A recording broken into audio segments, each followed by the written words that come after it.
Like you are Exactly so right. not fine, right? And by the time the hemoglobin A1C has started to go up, we've kind of missed the forest for the trees because that insulin resistance started way before the hemoglobin A1C went up, right? And We're so it's so just about deceived in that. Your A1C is only 5.6, you're fine.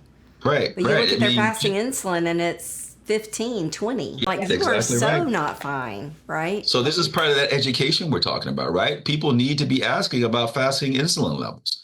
And I think the other thing, the beauty of this is that there's so much new technology out there, and I'm a big believer in utilizing some of this technology. Like continuous glucose monitors also have really changed the whole. People can see what I've learned in my patients. Compliance really changes when they can see it, right? So when you start to use continuous glucose meters, and for those of you who don't know, there are little monitors that we can actually put on the back of your arm or on your skin that actually are measuring.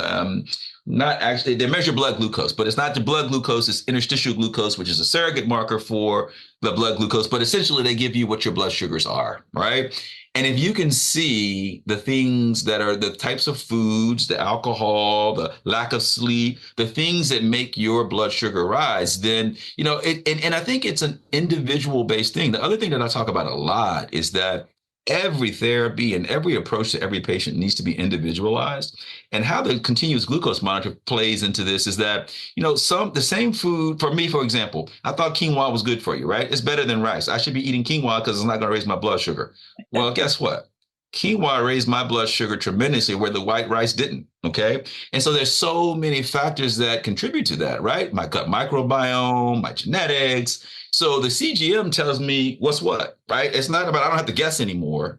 So that kind of helps us know kind of early on too, if there is an insulin sensitivity problem or insulin resistance problem, then we have technology there that can help us understand what do I need to do to minimize my chances or control my blood sugars better utilizing this technology.